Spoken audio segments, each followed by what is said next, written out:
Hello guys, welcome back to our YouTube channel. I hope कि आप सब ठीक होंगे। एंड आपको पता है आज हम बहुत टाइम बाद मिले हैं एक केमिस्ट्री के नए चैप्टर के साथ जिसका नाम है एसिड, बेस एंड साल्ट। तो बच्चों, आज हम इस चैप्टर में सिर्फ 3 ही बातों को बार बार पढ़ेंगे और 3 ही चीजों के बारे में बार बार रिपीट करेंगे, which is acid, base and salt. अगर आपको एसिड बेस समझ में नहीं आएगा तो आपको साल्ट की फॉर्मेशन समझ में नहीं आएगी कि जो साल्ट है वो बनता कैसे है। इसलिए first you have to know about the acid and a base. तो आपको क्या पढ़ना पड़ेगा? एसिड के बारे में एंड बेस के बारे में।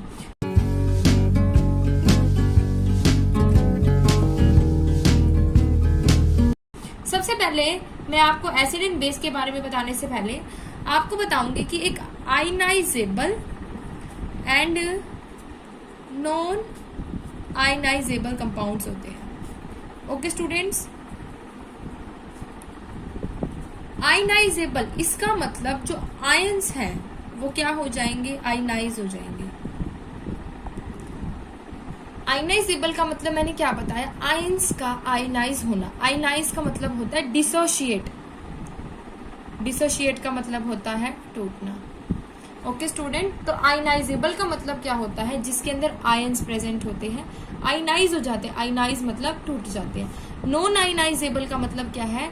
जो आयनाइज नहीं होते, इसका मतलब दे विल नॉट डिसोशिएट। तो अगर आपको प्रॉपर डेफिनेशन लिखनी आती है एग्जाम में तो आप कैसे डिफाइन करोगे आयनाइजेबल आयंस को?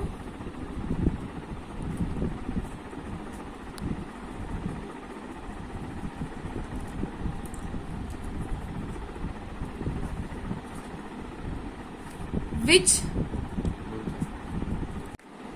dissolve in water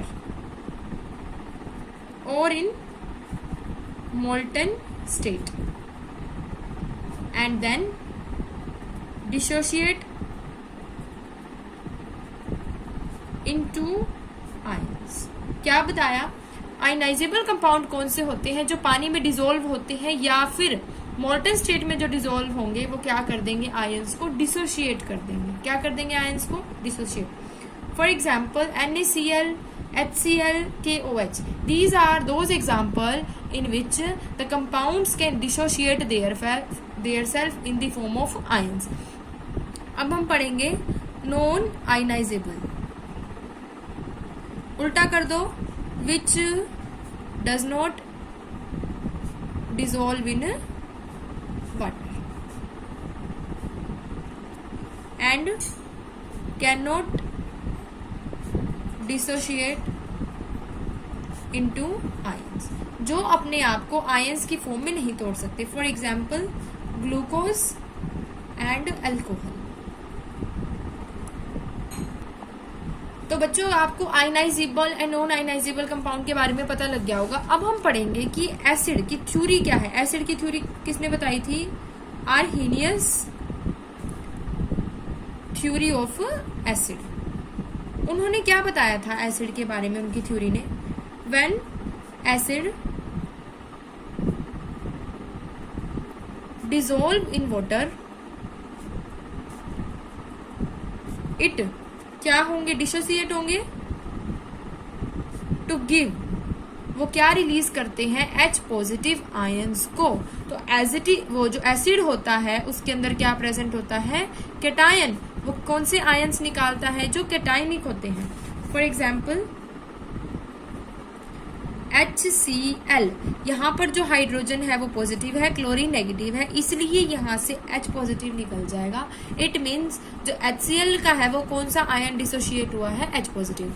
अब मैं लेके चल रही हूँ आर्हेनियस थ्योरी ऑफ बेस। अब यहाँ पर क्या होगा? पहले एसिड डिसॉल्व हुआ था, यहाँ पे क्या होगा? बेस डिसॉल्व होगा। किसके अंदर? बेस के अंदर डिसोशिएट टूटेगा। किसमें? टू फॉर्म क्या बनाएगा? OH negative ions. इसका मतलब OH क्या हुआ? यहाँ पर एनायनिक कंपाउंड हुआ। कैसा कंपाउंड है? Anionic. For example KOH positive negative. हमें नेगेटिव लेना है तो यहाँ से क्या रिलीज होगा? OH रिलीज होगा and it is an anionic. ठीक है, तो क्या बताया?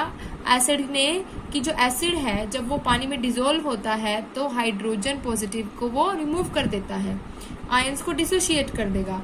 और आर्हेनियस थ्योरी बेस की क्या बताती है कि यहाँ से जो एनोनिक पार्टिकल है या एनायनिक सब्सटेंस है वो डिसोशिएट हो जाएगा वाटर के अंदर। अब जो H पॉजिटिव होता है वो क्या है यहाँ पर, हाइड्रोजन, और OH नेगेटिव जो है वो यहाँ पर क्या है, हाइड्रोक्साइड। क्या है, हाइड्रोक्साइड। क्यों है, क्योंकि यहाँ पर H हाइड्रोजन है और O ऑक्सीजन का ऑक्साइड है। ओके स्टूडेंट, आपको ionisable, non ionisable and theory पता लगी होगी एसिड और बेस के बारे में। तो मैं आपको यहाँ पर कुछ एग्जांपल्स करा रही हूँ एसिड एंड बेस के।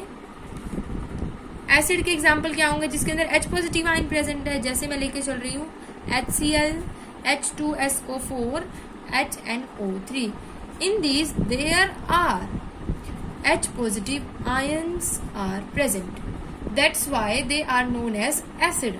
Now we learned about base. Base के example है KOH, NaOH, CaOH2। तो यहाँ पर क्या है, OH नेगेटिव आयंस प्रेजेंट है किसके अंदर, बेस के अंदर। HCl का नाम होता है हाइड्रोक्लोरिक एसिड, H2SO4 का नाम होता है सल्फ्यूरिक एसिड, HNO3 का नाम होता है नाइट्रेटिक एसिड, KOH क्या है, potassium hydroxide, NaOH sodium hydroxide, calcium hydroxide. ये क्या है, यहाँ पर कैल्शियम है। ओके स्टूडेंट, अब हम पढ़ेंगे आगे। आपको आयंस के बारे में पता लग गया कि एसिड H पॉजिटिव रिलीज करता है और बेस OH नेगेटिव। अब हम पढ़ेंगे एसिड और बेस के टेस्ट के बारे में। एसिड को तो टेस्ट किया ही है। एसिड क्या होते हैं, सोर इन टेस्ट। सोर का मतलब क्या होता है, वो कैसे होते हैं, खट्टे होते हैं टेस्ट में। दही खाइए, दही is also an example of acid. क्यों, because they are sour in taste. Vinegar, curd, tomato, they are the example of acid because इनके अंदर क्या प्रेजेंट होता है, एसिड प्रेजेंट होता है, इसलिए ये खट्टे होते हैं। अब हम पढ़ेंगे बेस का टेस्ट। बेस का टेस्ट क्या होता है, which are bitter in taste. Bitter मतलब कैसे होते हैं, वो कड़वे होते हैं, और साथ के साथ दे ऑल्सो आर कंटेमिनेटेड और करोसिव। तो हमने क्या पढ़ा, अब देखो कड़वी चीज तो मैं टेस्ट करके बता नहीं सकती क्योंकि कड़वा खा के जहर भरना थोड़ी ना मैंने। तो जो एसिड है वो सोर है, खट्टे हैं, बेस है वो बिटर है, इसका मतलब वो कड़वे हैं। बिटर होने के साथ साथ वो कोरोसिव इन नेचर भी है। तो स्टूडेंट्स प्लीज वीडियो को देखते देखते बोर ना होए, साथ के साथ अच्छे से समझे। कोई डाउट हो तो कमेंट बॉक्स में भी राइट डाउन करें। एंड ये मैं आपको साथ के साथ नोट्स प्रोवाइड कर रही हूँ, इनको जरूर बना लेना ताकि आपको एग्जाम टाइम में कोई प्रॉब्लम ना आए नोट्स को समझते हुए। ओके स्टूडेंट, ये आपको बहुत हेल्प करेंगे। अब हम पढ़ रहे हैं इंडिकेटर, बहुत ही मेन है। इंडिकेटर किसका पढ़ेंगे, एसिड का एंड बेस का। अब हम स्कूटी चलाते हैं, बाइक चलाते हैं, इंडिकेटर क्यों देते हैं, अपने बचाव के लिए, इसलिए हम एक एसिड और बेस का इंडिकेटर पढ़ेंगे। ठीक है, एंड इंडिकेटर सबसे पहले आपको पता होना चाहिए कि यहाँ पर बाइक स्कूटी वाला इंडिकेटर नहीं है, यहाँ पर हम जो एसिड और बेस के लिए इंडिकेटर को यूज करेंगे वो वाला इंडिकेटर। इंडिकेटर क्या होता है, it is a chemical substance. क्या है, एक केमिकल्स की बात हो रही है, केमिस्ट्री पढ़ रहे हैं तो केमिकल्स की तो बात करनी पड़ेगी। Which show change in physical properties. यहाँ पर किसमें चेंज आएगा, उनकी फिजिकल प्रॉपर्टीज में चेंज आएगा। मेनली फिजिकल प्रॉपर्टी में जैसे किसमें चेंज आएगा, या तो उसके कलर में या फिर उसकी ओडर में। ओडर क्या होता है, स्मेल, और कलर तो आपको पता ही होगा, रंगों की नॉलेज तो होती है। तो यहाँ पर किसका चेंज आएगा, कलर में और ओडर में। कब, व्हेन दे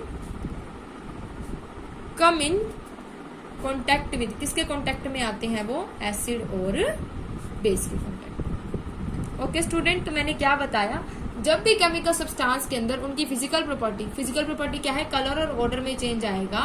कब, जब वो किसकी कॉन्टेक्ट में होंगे, या तो एसिड की या फिर बेस की। ठीक है, तो इंडिकेटर सबसे पहला होता है लिटमस। कौन सा इंडिकेटर पढ़ रहे हैं हम, लिटमस। लिटमस अगर न्यूट्रल है, न्यूट्रल का मतलब है नाइदर एसिडिक नॉर बेसिक।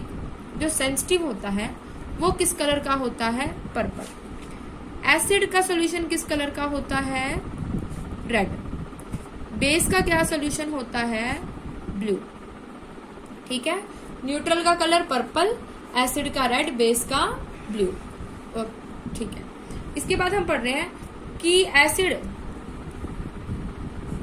जब टर्न्स ए मॉइस्ट ब्लू लिटमस, जब हम बेस ब्लू लिटमस का यूज करेंगे तो वो किस में कन्वर्ट हो जाएगा, रेड कलर में।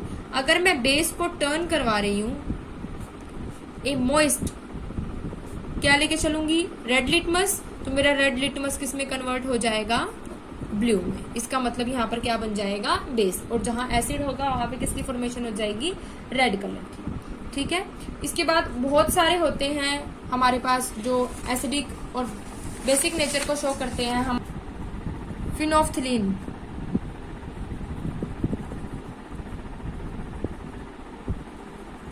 यहाँ पर न्यूट्रल क्यों होता है, इसमें न्यूट्रल क्या है, न्यूट्रल सॉल्यूशन में ये क्या होगा, कलरलेस होगा, इसका कोई कलर नहीं होगा। एसिडिक में क्या होगा, जो होगा कलर हम वही उसका रह जाएगा, रिमेन कलरलेस, ये बिल्कुल ही कलरलेस हो जाएगा। बेस में क्या होता है, इसका पिंक कलर आ जाता है। तो फिनेफ्थलीन में न्यूट्रल में कलरलेस हो जाएगा, और एसिडिक में क्या होगा, रिमेनिंग कलरलेस होना शुरू होगा, और बेसिक में क्या होगा, प्रॉपर पिंक कलर आ जाएगा। अब हम पढ़ेंगे द केमिकल प्रॉपर्टीज, क्या पढ़ेंगे, chemical properties for acid and base. सबसे पहले फर्स्ट प्रॉपर्टी क्या है, जब एसिड किसके साथ रिएक्ट करता है, मेटल के साथ। क्या कर रहे हैं हम, एसिड किसके साथ रिएक्ट कर रहे हैं, मेटल के साथ। तो मेरी किसकी फॉर्मेशन हो रही है, साल्ट प्लस हाइड्रोजन, और साथ में हीट तो निकलेगी ही। तो क्या बताया मैंने, कोई भी एसिड, मैंने एसिड ले लिया यहाँ पर HCl, मेटल ले ली मैंने मैग्नीशियम, क्या मेटल ली, मैग्नीशियम। देखो स्टूडेंट, मेटल का पढ़ना है तो previous video chapter number 1 chemical reaction and equation में रिएक्टिविटी सीरीज कराई थी ना, उसमें जितनी भी मेटल थी उसमें एक मैग्नीशियम मेटल थी। तो जो मेरा HCl मैग्नीशियम के साथ रिएक्ट करेगा तो MgCl2 बनेगा, और क्या लिबरेट करानी है, हाइड्रोजन, तो मेरा यहाँ से क्या निकल जाएगा, हाइड्रोजन, और हीट तो निकलेगी ही निकलेगी। समझ में आ गया। सेम मैं लेके चलूंगी बेस के लिए। अगर रिएक्टिविटी सीरीज ऑफ मेटल का अगर आपको लिंक चाहिए तो मैंने पूरी प्लेलिस्ट बना रखी है उस चैप्टर की, उसका लिंक मैं आपको डिस्क्रिप्शन में प्रोवाइड कर दूंगी, आप चेक कर लेना। उसके बाद सेम मैं क्या बता रही हूँ, बेस को अगर मैं मेटल के साथ रिएक्ट कराऊंगी, मैंने यहाँ लिया एसिड, यहाँ मैं क्या लेके चल रही हूँ, बेस। जब मैं बेस को मेटल के साथ रिएक्ट कराऊंगी, सेम बिल्कुल सिमिलैरिटी है, बस यहाँ पर एसिड और बेस का चेंज है। तो मेरी साल्ट हाइड्रोजन निकलेगी और साथ के साथ क्या निकल जाएगी, हीट।